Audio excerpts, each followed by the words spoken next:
Good afternoon and welcome to the 190th of the COVID calls. This is a daily discussion of the COVID-19 pandemic with a diverse collection of disaster experts. My name is Scott Gabriel Knowles. I'm a historian of disasters at Drexel University in Philadelphia.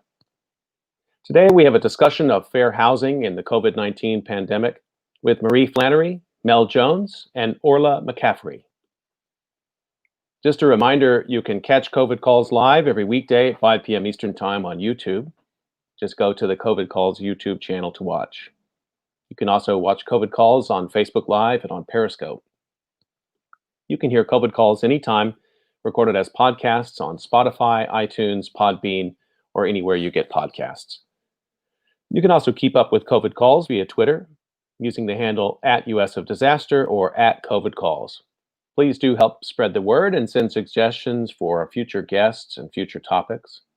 And please feel free to suggest yourself as a future guest.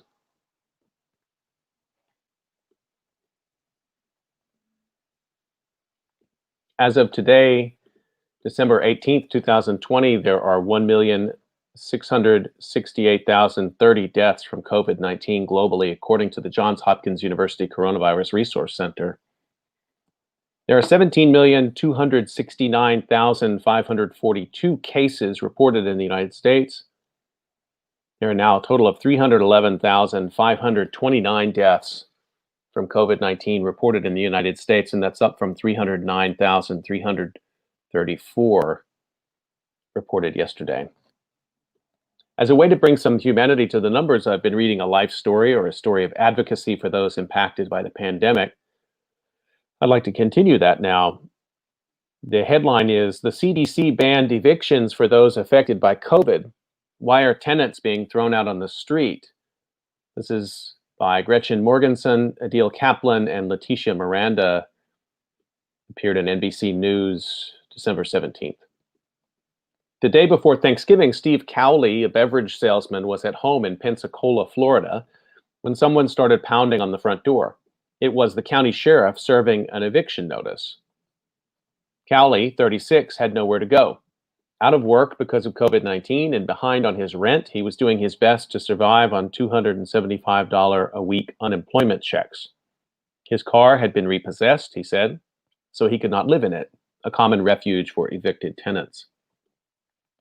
The sheriff's visit surprised Cowley because he provided the county court with documentation required under the federal eviction moratorium issued in September by the Centers for Disease Control and Prevention, the CDC. The ban aimed to let renters affected by COVID stay in their homes, even if they couldn't pay their landlords. But Patricia Kinsey, the only judge hearing eviction cases in Escambia County, where Pensacola sits, ordered Cowley out of his home, documents show. Kinsey sided with a lawyer for Cowley's landlord, a big Canadian company that owns 19,000 rental units in North America, who'd argued that the CDC order was unconstitutional.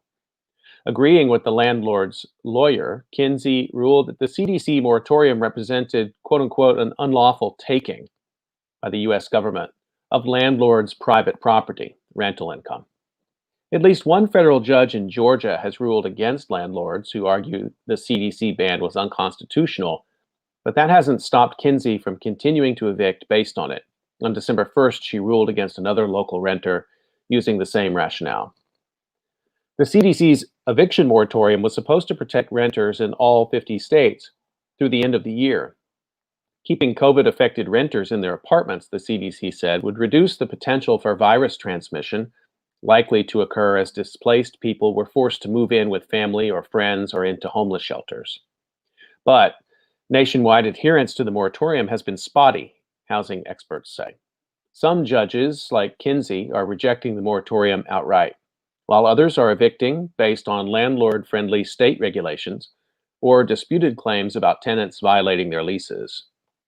Evictions processed while the moratorium is still in place are a preview of what some experts predict will be a wave of homelessness when the CDC moratorium expires on December 31st.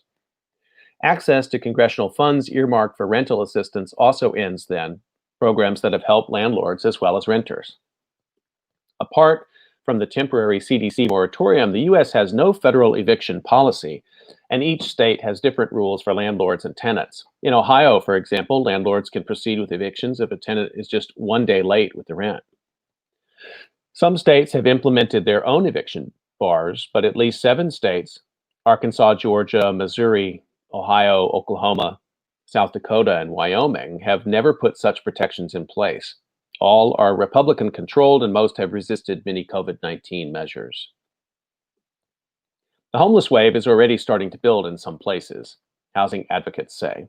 Benjamin Horn, advocacy director for the Legal Aid Society of Columbus, Ohio, reported a significant increase in eviction filings in the most recent week in his area, over 500 compared with at most 300 previously. Amanda Frank, 39, of Wooster, Ohio, near Akron, became homeless in November when a judge ruled against her in an eviction proceeding. For a year, Frank had rented a townhouse from a local contractor and builder, Summer and Swartzentruber, where she lived with her boyfriend and 17-year-old daughter. Frank had fallen behind on her rent after her boyfriend was laid off due to COVID-19, she said. Although she received rental assistance from a local church and ultimately paid her landlord what she owed, the judge hearing her case sided with the landlord, saying she'd been able to pay the rent but had not done so on time.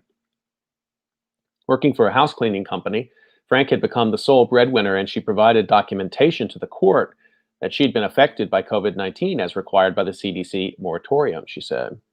She was given a week to get out, and at 3 p.m. on the last day, as she was packing, the landlord's representatives arrived and started tossing her belongings into the yard. They broke a lot of my things by throwing them out the door, said Frank, who's never been evicted before. That was the most devastating thing I've ever had to go through. Local charitable organizations have helped Frank collect rent money for a new home, but every landlord she's applied to has turned her down because of the eviction on her record, she said. This is the typical experience of renters with evictions in their histories, housing experts say.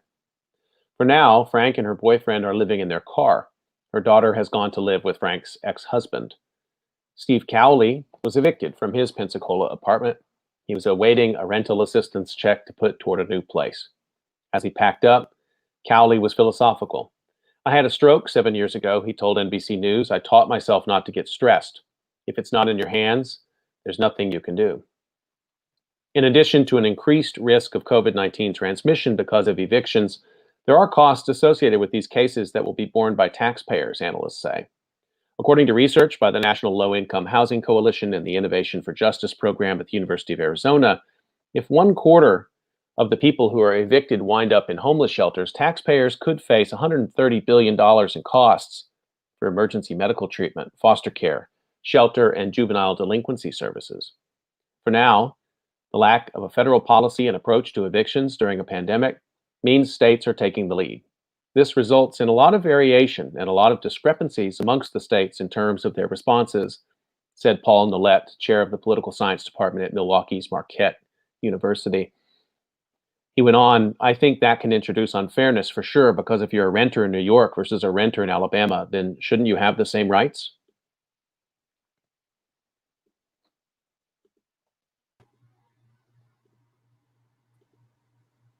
Okay, we're going to turn to our conversation today. Very excited to have 3 guests with me today. I want to introduce them to you now. Marie Flannery is the president and CEO of the Fair Housing Center, and since joining that organization in October of 2018, she's been actively engaged with community efforts in the Toledo area, serving on the Housing First Core Leadership Team and Homelessness Board, and participating as a member of the United Pastors for Social Empowerment and the Interdenominational Ministerial Alliance. Previously, she was with Inland Fair Housing and Mediation Board, which is located in Southern California, and she was with that organization since 2012 and was their president and CEO since 2016. Mel Jones is a research scientist and associate director of the Virginia Center for Housing Research at Virginia Tech. She leads housing studies and housing research in Virginia and beyond. She specializes in quantitative analysis and data-driven policy, connecting housing to broad urban issues, including economic and community development, individual economic opportunity, and well-being. And our third guest today is Orla McCaffrey. Orla covers consumer finance and regional banking for the Wall Street Journal. She previously interned on the Journal's markets desk. She's a graduate of the State University of New York at Binghamton and has a master's degree from the Craig Newmark Graduate School of Journalism at the City University of New York. Orla McCaffrey, Mel Jones, Marie Flannery, thank you so much for making time to join me on COVID Calls today. Thank you. Thank you. So I'd like to start the way I usually do, which is just to find out where you're calling from and how the pandemic is looking there today. And Orla, I'm going to start with you on this one. Sure. So I am in Washington, D.C. currently. It's looking, I think, like it looks in a lot of places across the country, cases rising. And I think we might see a joint shutdown possibly in the next week. We have indoor dining closing next week, and then maybe a government shutdown could be thrown in the mix too. So, best of both worlds. I've talked to lots of journalists in these last several months, and I'm always astounded at how you continue to do your work in this time. Could you say a little bit about how you've had to modify the way you work under these conditions? Sure. So I'm kind of a funny case because I only started in January, so only 2 months of non-pandemic work experience, but honestly, it's just been, I don't know, I just feel really grateful for the opportunity to talk to real people during these times when their lives are being absolutely upended by this pandemic. So yeah, I don't know how I've adapted to it, but it's a great job. That's really interesting that you didn't have a reference point with the Journal before doing basically Zoom journalism. I know over the summer, some journalists were able to finally get out and do what would considered reporting before this year, but it seems like most of your work has been confined to distance, huh? Yeah, that's the way it has been for our team, at least. Right. Let me bring Mel in. Mel, where are you calling from and how's it looking there? So I'm calling from Blacksburg, Virginia, which is in the southwestern part of Virginia, and very much rural compared to Northern Virginia or the places that people think about, like Richmond and the Hampton Roads area. COVID feels a lot scarier here right now than it used to, because when the first shutdown happened for us, COVID hadn't really reached us yet. We shut down like everybody else. We didn't know what was going on then, but now our cases are rising like the rest of the country. But this is sort of the first time for us outside of the spike for when the students came back to Virginia Tech. We had a little spike and then kind of got it under control again. But now it's more community-wide, so it's feeling a little scarier. What is the relationship between the campus student population and the community there? Can you say a little bit more about that? Yeah. Well, first, I want to say that our campus experience, I think, is a little bit different than a lot of other folks' campus experience. Virginia Tech was the only university in the United States to have a testing facility that wasn't already promised to a hospital. So we were able to test a lot of students, 1,000 a day. And it really helped, I think, our campus manage expectations and students' understanding of what was going on. So when the students came back, we had an initial spike, but then past that, we stabilized, and we were pretty effective in isolating the campus population from the community population, so it didn't spread over. So like I said, this is, in the past month or two, the first we've had of sort of community spread. And so Virginia Tech did a really good job. I'm glad to hear that. I mean, the variability across campuses in the United States has been pretty extreme, yes. I would say. And what percentage of your students are back? Well, all of them came back. They all came back. We invited all of them back, yes. Really so some chose to stay home, but most of them came back. We had hybrid coursework, lots of outside classes while it was still nice outside, and hard, fast quarantining, very strict mask ordinance, suspension if you were caught without it. If you were asked to put it on and you didn't, you were arrested. So it was very strict. And I think that for that reason, we got through it without feeling very scathed. Well, I'm gonna have to follow up with that. I haven't heard of mask arrests yet. That's one thing I hadn't seen. Yeah. Well, so we have our own police department at Virginia Tech, and it was a 3-strike rule. So if you were asked and you didn't do it, and then you were asked more harshly and you didn't do it, then police got involved. Wow. Okay. Well, thanks for that orientation to your situation there. Marie, let me bring you in. Where are you calling from, and how's it looking there? I'm calling from Toledo, Ohio. We're in Northwest Ohio, just south of the Michigan border, and it is looking fairly scary to me. I know that we have a high incidence of community spread. Every county in Ohio right now meets the criteria for high incidence. We have a curfew in place that, bars and restaurants are closing at 10 o'clock and you're not supposed to be out unless you're going to or from work, things like that. I do feel that the community in Northwest Ohio, our government officials and, just the community in general, the faith-based community, we've all come together in a very positive way. Of course, there's folks that don't want to comply with mask mandates and things like that. But, we're all staying as safe as we possibly can, even though we do have a high incidence of community spread right now. Our staff at the Fair Housing Center, we've been working remotely since March 17th. And every time I thought it was going to be safe to have everybody come back to work, there would be a new spike or something else would happen. And so I think it was probably in August, I finally gave up on, when trying to predict when we would be able to go back to work. And so we're probably looking at late spring of 2021, and depending on how things go with the vaccine and all of that, we'll get back to in-person work as soon as we can. But in the meantime, we've all kind of adapted and figured out how we need to do this and how we can still serve our clients. So I'm at the it's not broken, let's not fix it right now kind of place. And we're just all maintaining, the distancing and everything that we've been doing all along. How's morale? Because I think of an organization like yours, really a mission-driven organization, that people who are called to that kind of work, they really want to be together. And we all do, but I think certain kinds of organizations really do thrive on that sort of in the office connectivity, mentorship, and things that go along with that.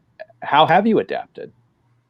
Well, that's been probably the most challenging aspect of this. We all miss each other. The kind of work that we do, helping folks with landlord-tenant issues and working on, housing discrimination investigations, all of that. It's a very, it's a thing that we all do collectively.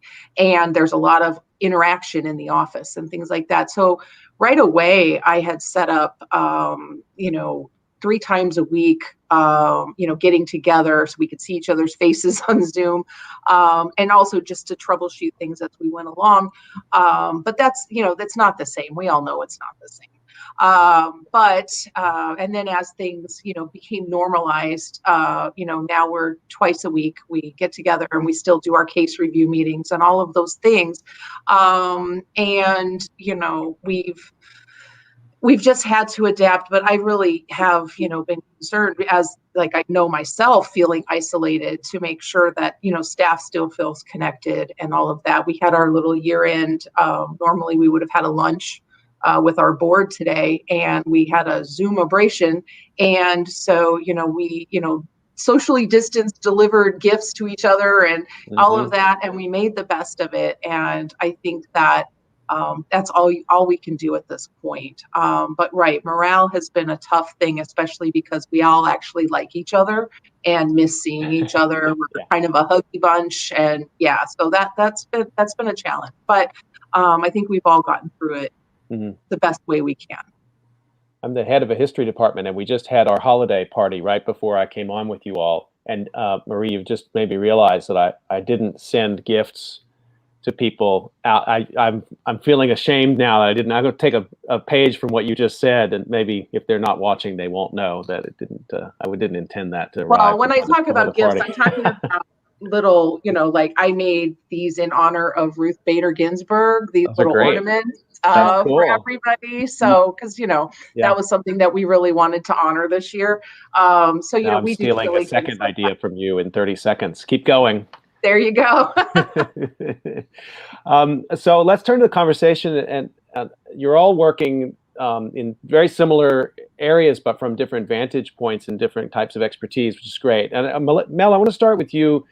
And you've been really prolific in this time. You published a piece over the summer. I just want to read a couple sentences from it. You said, you wrote, as a community, particularly one that's growing, we need to consider the importance of each member's health. Physical, mental, and financial. Housing plays an enormous role in each of these aspects of our well-being. So I feel like that's a great place to start with this, which, how do we think about the health impacts of housing insecurity? And I know that's a huge question, but I'll let you take it first, and then we'll open it up to anybody else who wants to talk about it. Well, so at my center, we like to think of housing as the absolute bedrock of everything, period. People use homes not as only as shelter, but places to educate themselves, now places to work, obviously, but also places for restoration and peace. And so they're fundamental to our health. A lot of times when we talk about housing and health, we go straight to substandard housing. Is there a hole in the floor? Is there a lacking of plumbing? Are your appliances not safe? Is your heating not safe? But really, housing provides a very fundamental piece of our well-being. And I think that the impact is greatest and most impactful among children. So children are at home a lot, and it is truly their one place. And when their parents don't feel comfortable there, they pick up on that. And when their parents are stressed about paying rent, they pick up on that. And there are implications throughout their life in nearly every aspect of their life.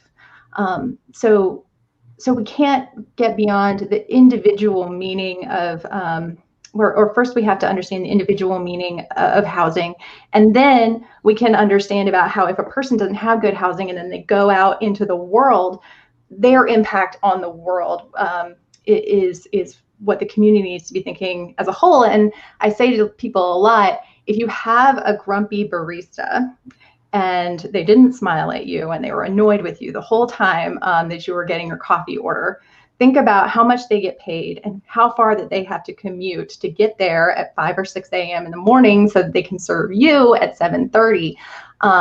And you just walked from your apartment. So there's a lot going on, and we just have to be conscious of how people's homes impact every interaction we have. Marie, can I bring you in on that? Absolutely. It's been interesting because I think that COVID and, the whole work from home and school from home, remote learning, all of that has really illustrated to people that might not have realized it before, the disparities that exist in our society. So you have children in the suburbs whose parents can work from home. And so, while it's been challenging, they've been able to fold remote learning, for example, into their routines and be there. You've got someone that lives in, say, in the urban core in Toledo, has a very blue collar kind of job, doesn't have good quality internet access. It's been challenging for those children to participate in education, for example, the same way. And so we've had neighborhood centers and things like that have stepped up and taken on this sort of tutoring role and being a place where children can go with their little Chromebooks and all of that, and have staff on site to help them in a way that was never necessary before. And so there's been a lot of community engagement to meet needs as they've arisen, but it's also illustrated. Toledo is an older city. It's, an older Midwestern city, and we have affordable housing from the standpoint of, the average rent is $600 a month, which sounds great. but we also have a very old housing stock. And so we deal with things like lead-based paint. We're still dealing with that problem. We have, a huge population of children that have elevated blood lead levels because of where they live. And it's in the urban core, it's in the city. So, when you think about it, those children spending more time at home is not necessarily the best place for them to be. And that's where the Fair Housing Center and other community advocates, we've worked really hard on getting, some lead-based paint legislation for, remediation and things like that finally passed. And also recently addressed source of income from a fair housing perspective. City of Toledo passed an ordinance that you can't discriminate against folks based on their source of income, which includes housing choice vouchers, which will hopefully help folks with mobility. So, accessing housing in areas of opportunity. So it's all, my mind goes a million places, as I'm sure everybody on this call does. When we start talking about these things, but the pandemic has really served as a catalyst to illustrate disparities that we all knew existed, because where you live matters. Housing is the foundation of everything that you are or have the potential to be, I like to say. And so, it's illustrated that in a way that I think it's been not a positive. The pandemic, nothing about it is positive, but I think it's raised an awareness in the general community that hopefully we'll be able to harness, when this is all over. Just a couple things to underline from what you both said. I mean, one is and they're kind of the opposite sides of the problem, but interconnected. One is the health impacts, the mental health impacts of housing insecurity, which may cascade out, as you were saying, Mel, in ways that we don't necessarily consider. It becomes a community problem.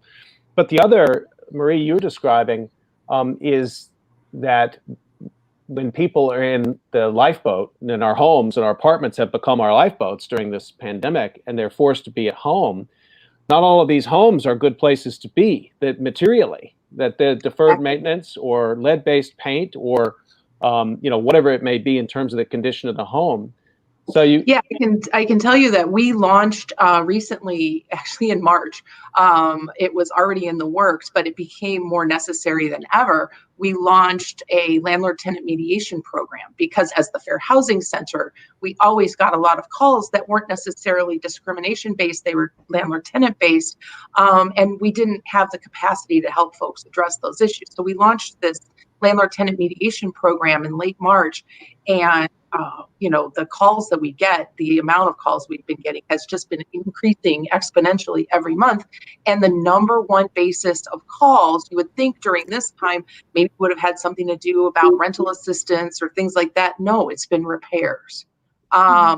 That's the number one basis of calls that we get. It's almost over 50% of our landlord tenant calls deal with repairs. And that's a uniquely Toledo issue because of our older housing stock, but I don't think it is. Those are the places folks can afford to live in, and the quality and the landlord tenant, upkeep, things like that. All of this just sort of blossomed during the pandemic in a way that maybe I guess I'd never thought about having a pandemic before. This situation is pretty unprecedented, but I really was a little bit surprised at first surprised and not surprised by how many calls dealt with repairs and the quality of housing.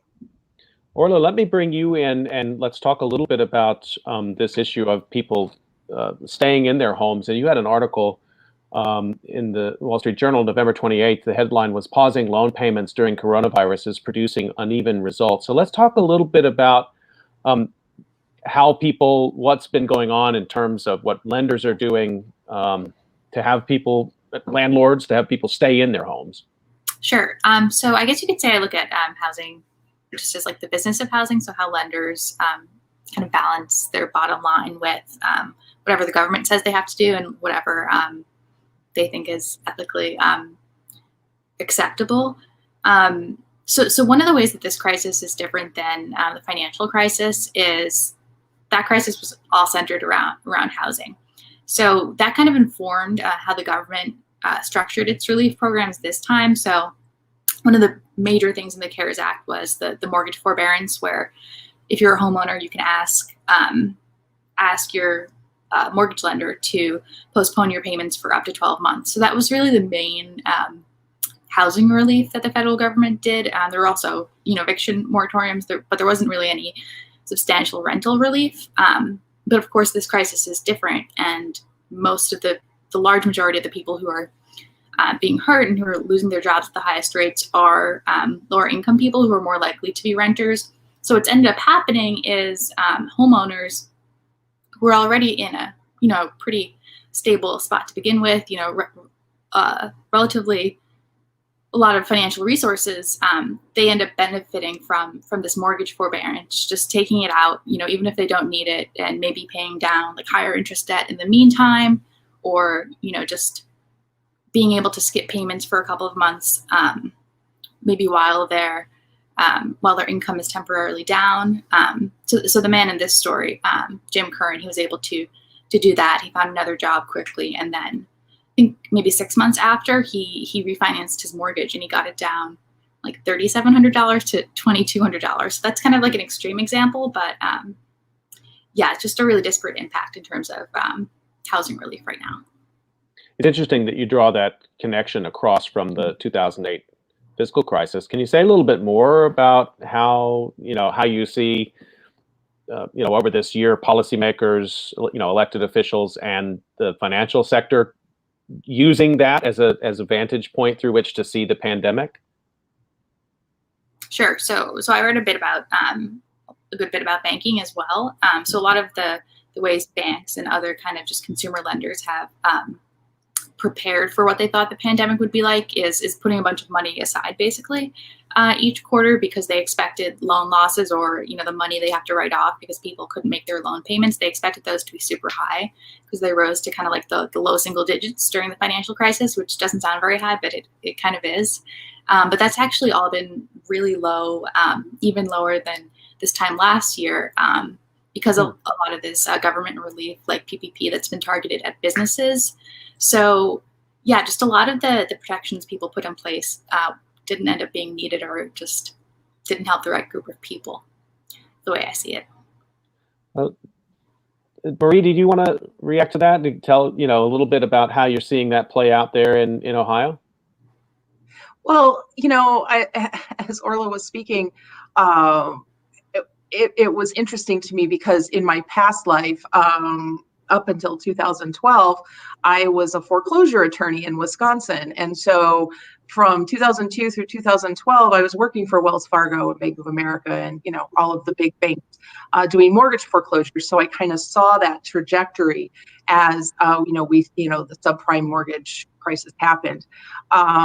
And in 2012, I found my way to fair housing, thank goodness. And, so now I'm on the right side of it, at least. But I always say I'm fixing my karma, kind of one day at a time. Well, you've really seen both sides of this then. I have. And it's interesting to me everything always, for me, tracks back to fair housing.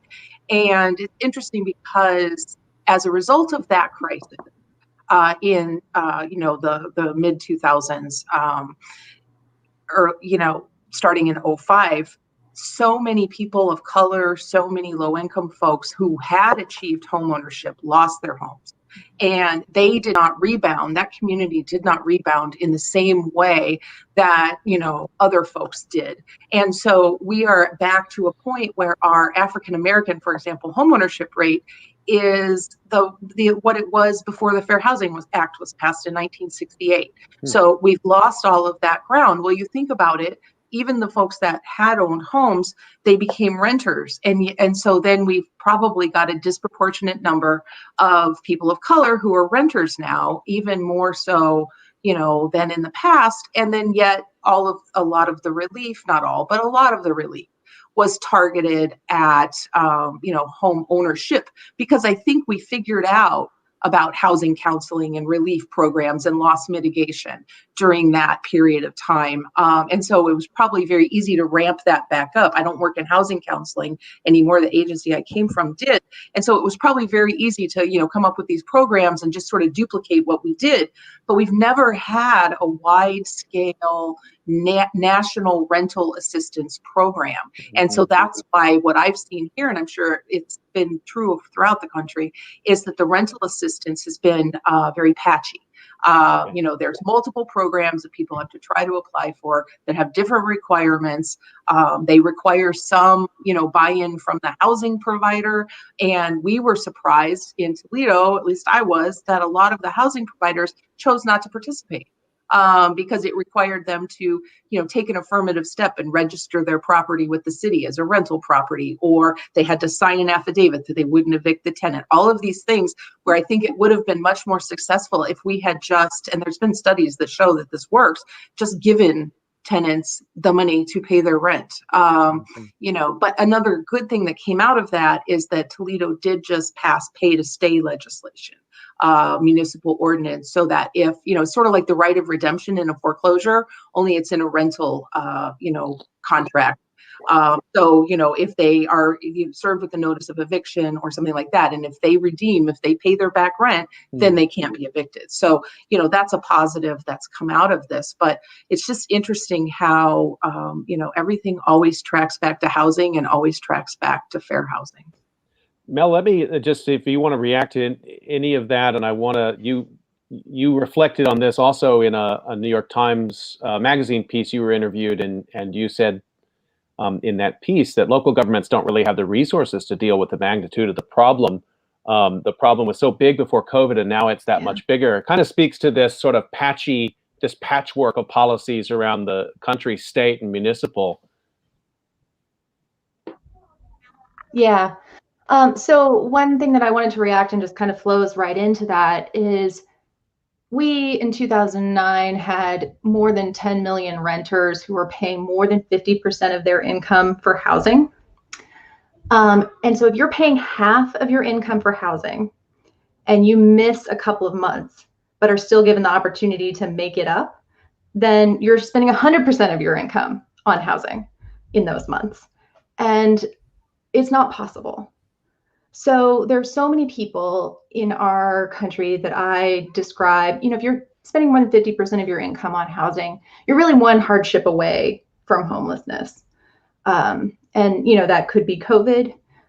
It could be breaking your leg. It could be a mechanical shutting down if you're a homeowner, for example. Just one hardship away from homelessness.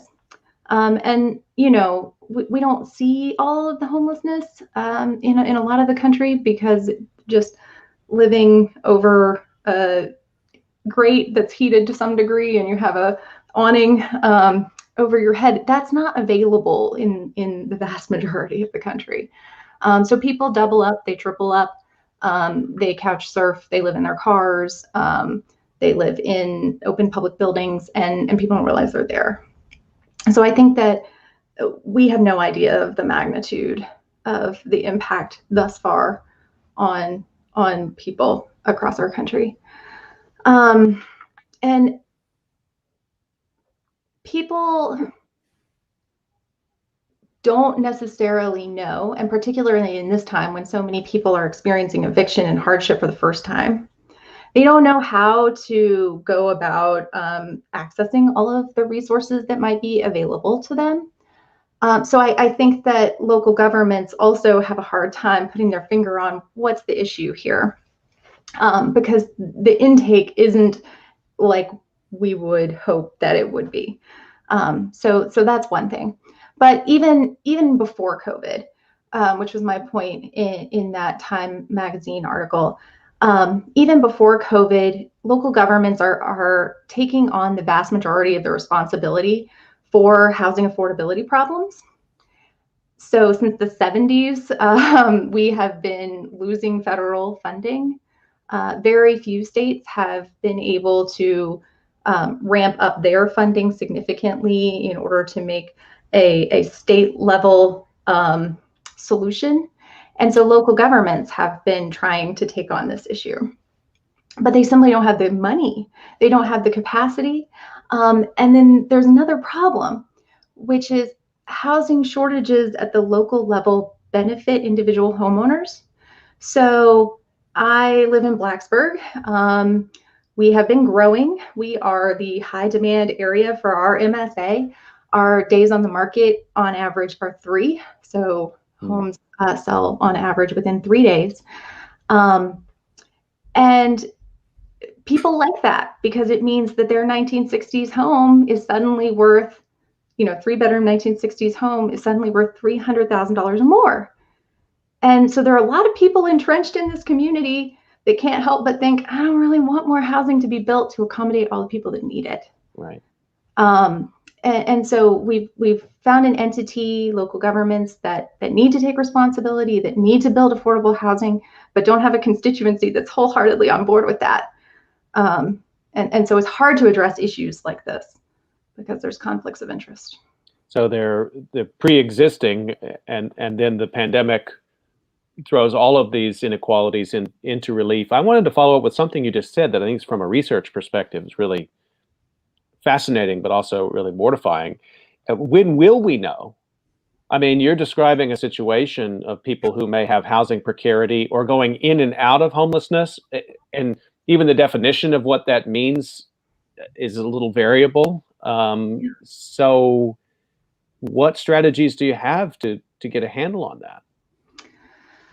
I guess I'm asking you to tell me your recipe for your research. But I know. Homelessness is the hardest one, and it's not my expertise. But right now, I feel like the best folks at counting the number of people experiencing homelessness are public schools.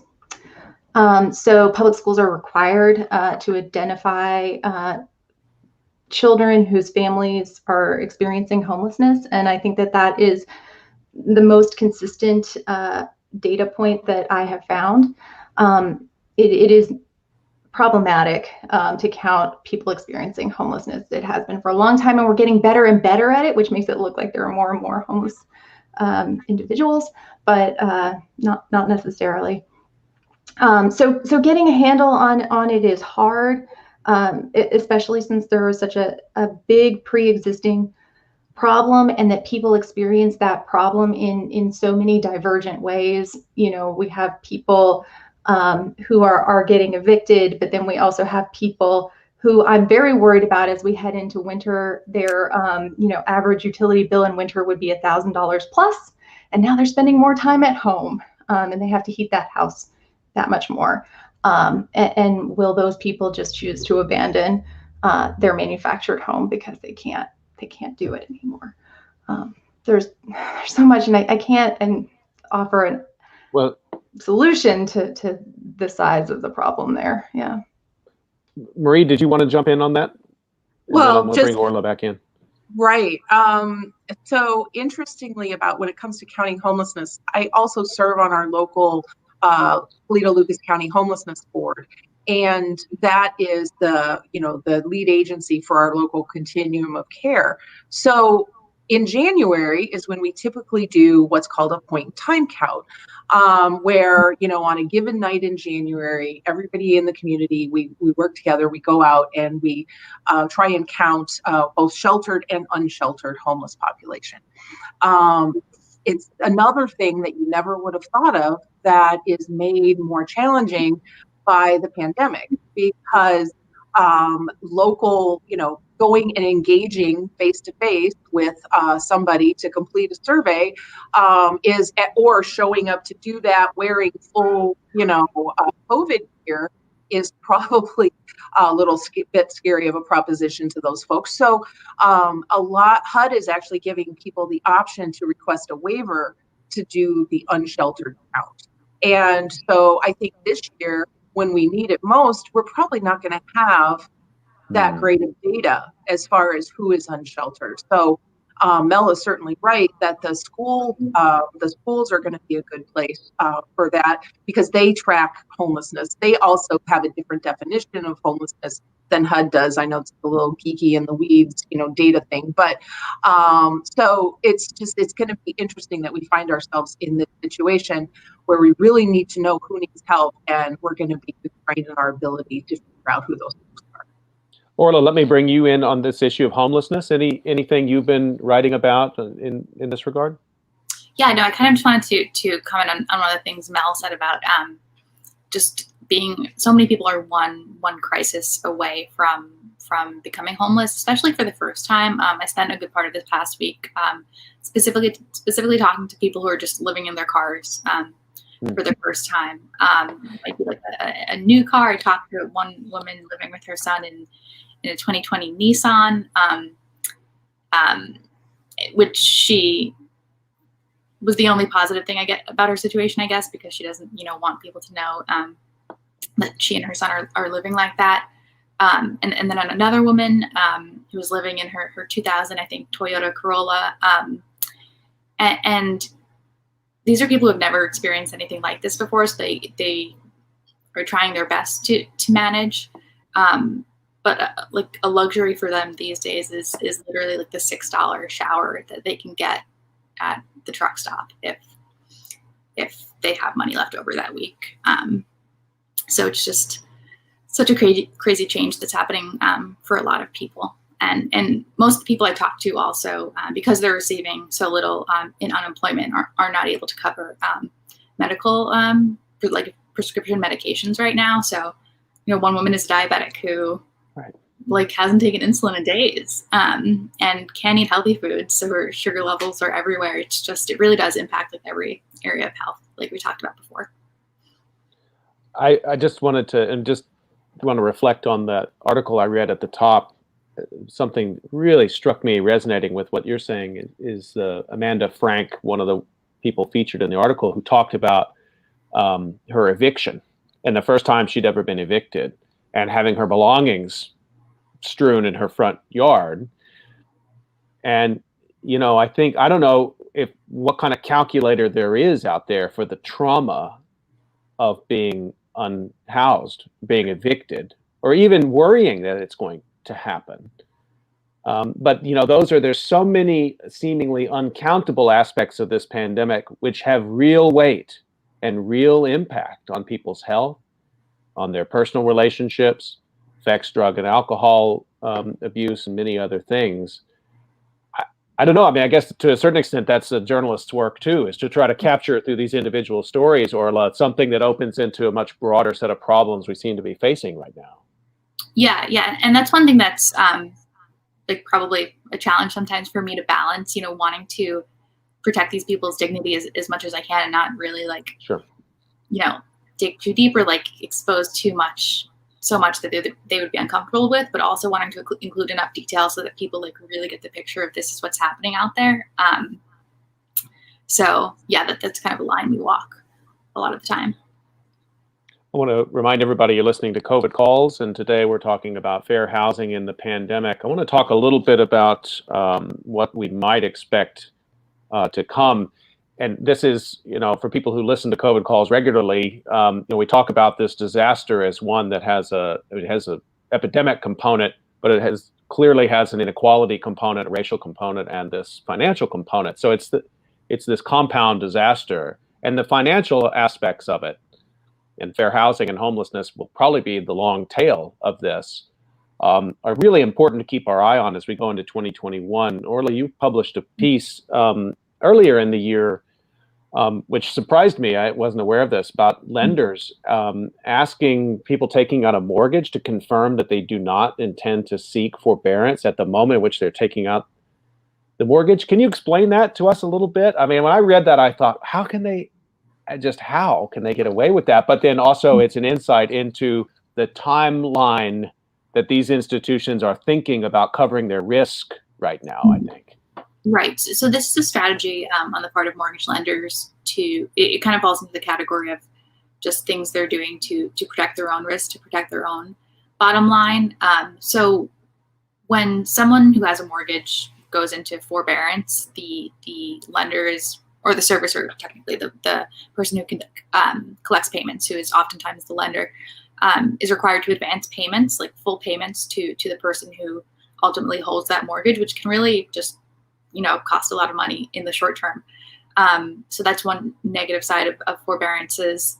But I think the larger thing that lenders are doing here is kind of just narrowing the credit box entirely. And what that means is just, maybe having higher minimum credit score that you will that people have to have for you to lend to them, or stronger debt to income ratios, things like that. So banks are doing whatever they can to not make what they classify as risky loans, but in the process, it often boxes out a lot of people who, maybe do have lower credit scores, who might have been on the fence of getting a mortgage beforehand, but now we're like 100% excluded from getting one. And politically, that's seen as good behavior on behalf of the banks in the context, again, of 2008, right? I mean, that they don't have to have political cover for those more stringent, more conservative moves. Right. So that isn't I'm just fascinated by the politics of this, because in a moment in which you might think they would want to liberalize their policies, they're restricting them, but there doesn't seem to be any political backlash against that, or any that I've seen. Right. So that's also a tough line for lenders to walk. They were required to tighten their lending policies a lot after the financial crisis. But lenders and banks in particular also like to say, well, we can be the solution here. We can lend to help people get through this crisis, but that's not really happening on a very meaningful scale. Like, there hasn't been a ton of small business lending, I don't think, outside PPP. Although mortgage lending is totally different, because the mortgage market has been booming this year, which is a totally different story. Right. Marie, I'm going to bring you in on this in terms of thinking about last time I checked, there is still going to be a new administration. Haven't checked the news in the last hour, but seems like that's going to happen, which will mean a new HUD secretary, a new approach to this pandemic, racially, epidemiologically, and economically. What are you looking for? Oh my gosh. The last 4 years for fair housing have been challenging, isn't even the right word. We have seen the rollback systematically of so many civil rights protections across the board. Every agency in the federal government has had something, right? And HUD in particular, they rolled back the affirmatively furthering fair housing rule that dealt with how jurisdictions and cities and counties look at fair housing in their communities. They rolled back the disparate impact rule, which was a thing where we're able to bring lawsuits for fair housing violations based on neutral policies, but that have a disparate impact on protected groups of people.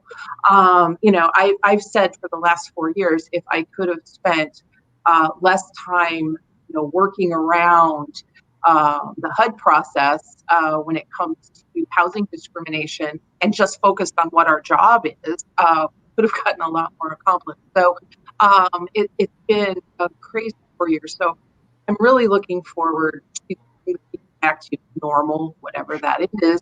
But I think from a regulatory perspective, the new administration has a lot of things to go back. The affirmatively furthering fair housing mandate of the Fair Housing Act, which basically says if you accept federal dollars for housing and urban development, that you will run your programs in a way that affirmatively furthers the purposes of the Fair Housing Act, which those purposes are not just to prevent discrimination, but to address, historic patterns of segregation that were, a result of redlining practices that go back to the 30s and 40s. So, and all of that, I mean, at this point, the latest executive order, we're not even supposed to talk about systemic racism in our state. We're a fair housing organization. So it's just too much doublespeak, thought police. There's just too much of that kind of Orwellian vibe that's, really kind of punctuated the last 4 years. And so I personally am looking forward to,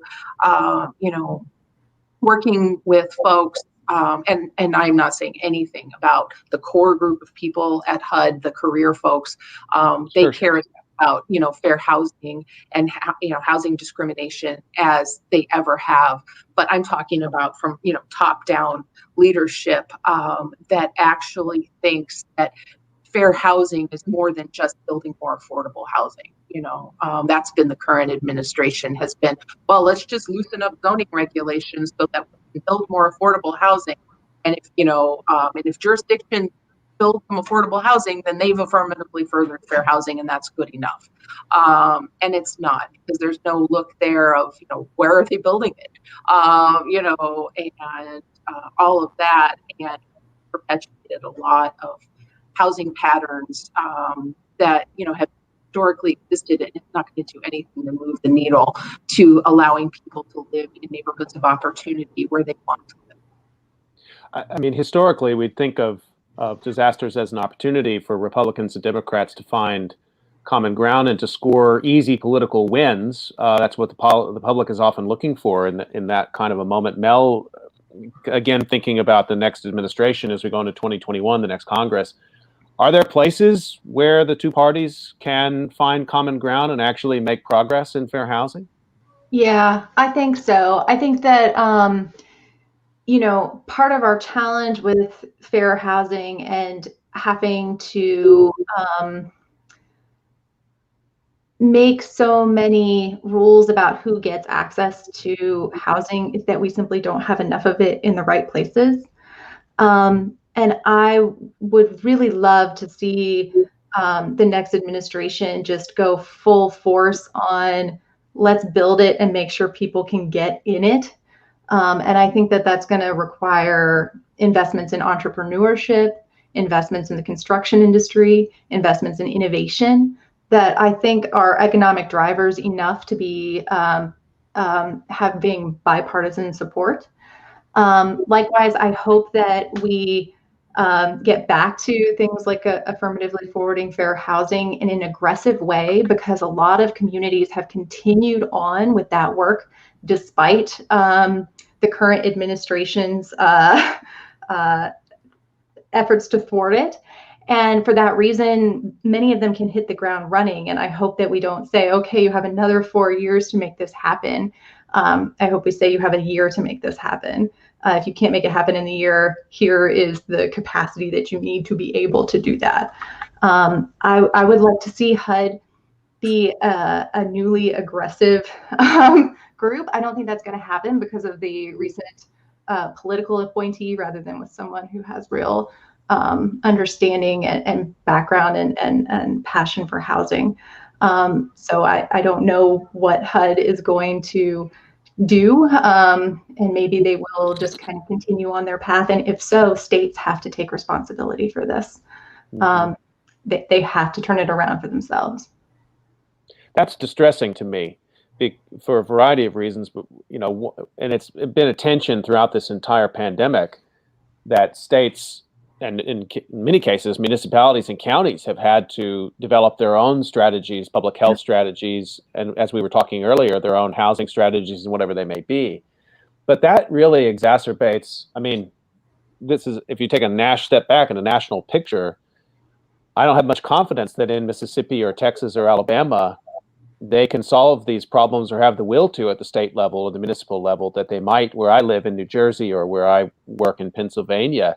So to me, this sort of lesson in federalism we've had this year, which is that, yeah, states and localities can actually do a lot. We may not usually explore those options.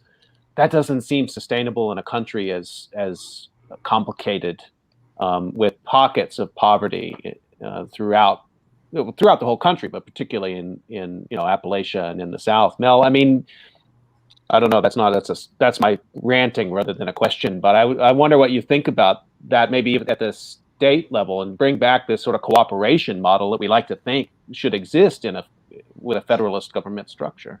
Yeah, I mean, I think just to take a kind of practical, realist point of view on this is states will start to realize that they have to catch up.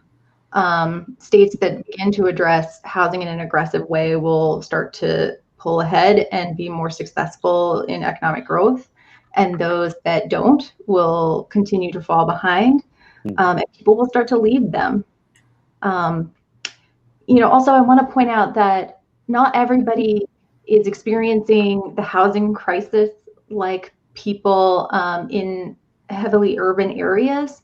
And so, for example, you gave New Jersey as an example, and they've been experiencing housing issues for a long time, and you guys have a long history of trying to address them at the state and local level. there are many communities in Virginia, and you mentioned Appalachia. This is the first time amid this pandemic that they're starting to feel the housing shortage, starting to feel the crisis in the same way that many urban areas have felt it. And recently I worked in Des Moines, Iowa, and when I looked at their housing affordability issues, I said, this is not an issue compared to Virginia. It is an issue there. It's an issue everywhere, but in Virginia, that I'm used to looking at, we're at least 30% cost burden, for example, and Iowa wasn't there yet. And I was congratulating them for starting to plan now because their crisis isn't there yet. And in a way, local governments are better positioned to do this than anybody else. I'm thinking about Toledo because one of my students has recently done some work on Toledo, and you guys face, an issue where you have a disproportionately large rental population, right? And you need to start focusing on home ownership more in order to anchor people in your community and not have people leaving all the time. And in addition, you've got some vacancy issues there. I'm sorry to be talking about your community, but No, but it's true. It's true. But we also have, issues with infill development because of all the tear downs that happened as those houses that didn't survive the foreclosure crisis. We have neighborhoods where, there's maybe 2 houses left on the block. And what do you do with that land? So we've got a lot of challenges. We definitely do. And individual cities have so individual challenges that if we could build up the capacity and we could figure out the different strategies that work, really local governments are best positioned to deal with this stuff because they know it better than anyone else. Yeah, the problem is that if you have local governments, that they have to also have the will to do that. And that gets us into NIMBYism and all of that. Toledo, for example, we recently, and we're very proud of this, I think we might be the first city in the country that's done this. When HUD rolled back the affirmatively furthering fair housing rule, the city of Toledo passed an ordinance that said that regardless of what the federal government says that we have to do, we will still look at impediments to fair housing choice, and we will still conduct a study. We will still take affirmative steps to address the identified impediments. And, I'm very proud of that, they were so, and it was unanimous on city council. So, city council is nothing is usually unanimous, or rarely anyway. So, right. Localities do, but they have to also have the will to do well. Yeah. We're almost up on time, and I just wanted to give each of you a chance to talk just a little bit about, a project you're working on or a story. This pandemic is now entering, I guess we might say, another phase with the vaccine coming on board. And so it's going to start the kinds of stories we're paying attention to, the kind of data we're collecting is going to start to change again. Orla, maybe I ask you first. What are you tracking as you go into the holidays and the new year on this pandemic? Sure. So a recent focus for our team, the banking team here at the Journal, has been kind of just like taking stock, what we got right, what we got wrong. At the end of the year, it was mostly what we got wrong, and just why this crisis has been so different than the last one. So we're going to do a series around that, and then another thing, just heading into the new year, is how the relief programs are playing out for people in the long term. So what happens to the 5% of homeowners who are still in forbearance, down from, I think, about a peak of like 9% in the spring? What happens to them when they've been in this forbearance for probably like 12 months come March and April, and they're so many thousands of dollars behind on their mortgage, and maybe still in financial distress, and they can't make that transition into resuming payments? What are lenders going to offer in those situations? That's very refreshing. You're going to take a look at what you got wrong over the year. It's actually what disaster research is supposed to be about. And this is a disaster we're learning about so much. I look forward to reading that. Thanks for that. Mel, same question to you. What is your center? You're working on so many things, but what are you particularly interested in going in as we move into this next phase of the pandemic? Yeah, so we are keeping our nose to the grindstone and trying to help local governments in this time when they can take advantage of people's heightened understanding of the importance of housing to get their strategies ready and get them in place while they have the political will to do so. We've gotten more attention about housing in the past year than we ever have. And we're really trying to take advantage of that. I'm working with, 6 communities right now on local housing strategies to beef up their ability to provide for everyone from extremely low income up to moderate income. And at the same time, our center is heavily focused on innovation and what can we do to get more houses on the ground quicker, that are less expensive to operate, less expensive to buy. So on the horizon, we've got 3D printing and cool mechanical systems going on. And just one note on the innovation piece is that indoor air quality has become an important consideration in both multifamily and single family housing. So we have some researchers working on that also, and monitoring all of these health aspects and energy aspects of our housing. So yes, we're working on so much of it, but really trying to take advantage of this moment. That's so interesting. I guess that's the tech side of being at Virginia Tech, right? That you have that capacity to work with engineers and others who are cognizant of those concerns. I want to point people to the website for your research center too. Can you put that in the chat, and I'll bring that up on screen, because there's a lot of really cool projects going on there. Marie, I'm going to give you the last word. Again, I know you've got, pick your metaphor, you're juggling a lot of things, plates spinning. There's a lot going on with the Fair Housing Center. You're advocating in so many different areas. Where do you see yourself spending the most time in the next few months? In the immediate future, I think that we're going to be working very hard on all of the evictions that are going to be filed, no doubt, come January and February. Unless there's some kind of a moratorium that continues the CDC moratorium. We have a very good relationship with our local housing court. And so when the CDC moratorium came into effect, we were able to help create a form for people to fill out to show that they had taken the steps that are mandated in the moratorium, so that when they go to court, they're able to, use that to their advantage. And we've worked very closely with legal aid and our local, legal service organization. So I suspect that our landlord-tenant mediation program is going to be very heavily, relied on during, January, February, March, while we figure this out. And then, our advocacy, we're still investigating housing discrimination. We are still, doing all of the education and outreach and all of the things that a Fair Housing Center always does. We have cases pending with the Ohio Civil Rights Commission and, lawsuits pending, things like that. So we never thought it would be possible, but we actually this year have been busier than ever. And I see next year as a continuation of that. And I'm really looking forward to seeing where our public advocacy goes, our policy advocacy work. We've, had some really great successes this year, and still have projects that we are working on. So I have a feeling 2021 is going to be incredibly busy. And hopefully, we'll be able to figure some things out with evictions that I just know are moving out there.